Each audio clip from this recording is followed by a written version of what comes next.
Bismillahirrahmanirrahim. Assalamualaikum warahmatullahi wabarakatuh. Kembali lagi bersama saya dengan Al-Arif. Pada video kali ini saya akan mencoba menjelaskan sebuah hadis yang ada dalam kitab Mukhtarul Ahadits An-Nabawiyah yang berbunyi Bismillahirrahmanirrahim. Jalisul kubara wasailul ulama wa khalitul hukama. Hadis ini diriwayatkan oleh Al-Imam At-Tabarani.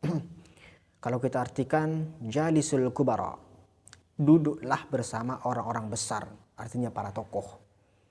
Wasailul ulama, tapi kalau untuk bertanya, bertanyalah kepada para ulama. Kemudian wa khalitul hukama, dan bergaullah, kalau untuk bergaul, bersahabatlah dengan ahli-ahli hikmah. Satu persatu akan kita jelaskan. Yang pertama, jalisul kubara, duduklah bersama orang-orang besar. Duduklah bersama dalam artian kata duduklah bersama para tokoh. Kenapa kita disuruh duduk bersama para tokoh? Karena kita itu sebenarnya akan terikut dengan pergaulan kita sendiri. Dengan siapa kita duduk, dengan siapa kita berkawan. Jadi kalau kita duduk bersama para tokoh, otomatis hal-hal yang berbau positif akan kita dapatkan.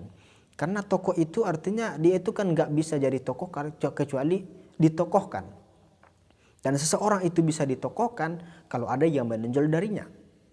Jadi seseorang yang ada tonjolan dalam dirinya, bukan tonjolan benjolan, tidak. Tapi ada sesuatu kelebihan dalam dirinya, maka perlu kita untuk duduk bersamanya, mencari tahu. Jadi bukan sekedar duduk, tapi mencari tahu kenapa seperti ini. Apa perjalanan hidupnya, coba ajak berbicara. Nah, ini salah satu trik dari Nabi Muhammad SAW untuk mendapatkan ilmu. Jadi jalisul kubara, duduklah bersama mereka. Mungkin itu salah satu hikmah kenapa beliau itu menyuruh kita untuk duduk bersama para tokoh ataupun orang-orang besar. Kemudian yang kedua ada wasailul ulama.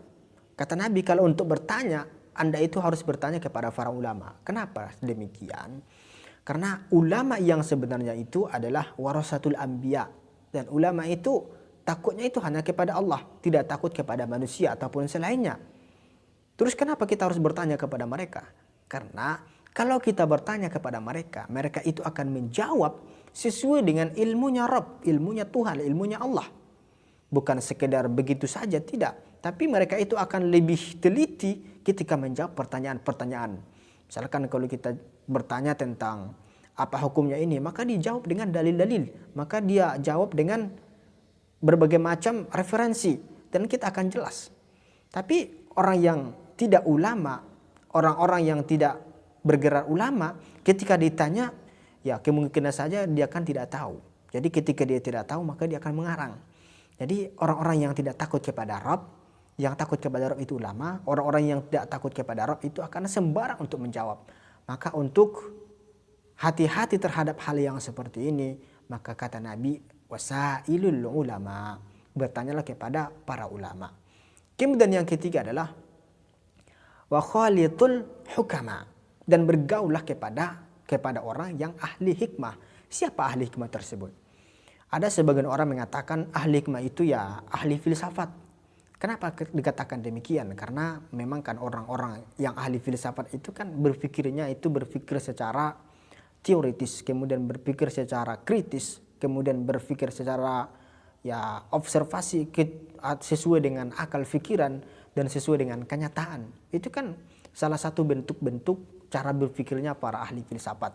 Nah, itu mungkin salah satu ya penyebab untuk mendapatkan hikmah, tapi bukan itu saja. Mungkin dari Allah Subhanahu wa taala dengan cara amalan-amalan tertentu itu juga bisa mendapatkan hikmah ketika melihat sesuatu, ketika mendengarkan sesuatu. Dan ini, ahli hikmah ini bukan hal yang mudah. Karena untuk mendapatkan hikmah dari sesuatu itu perlu telah yang panjang. Memikirkan asbab-asbabnya, penyebab-penyebabnya. Kemudian memikirkan hasilnya. Apa hasilnya? Apa nilai positifnya? Apa nilai negatifnya?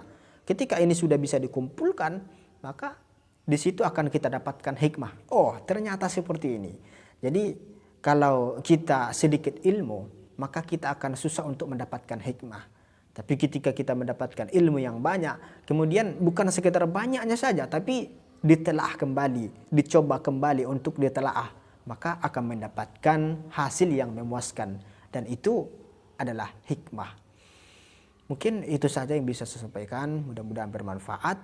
Kalau ada salah silahkan untuk dikomentari, dan saya minta maaf kepada Allah dan kepada seluruh alam. Assalamualaikum warahmatullahi wabarakatuh.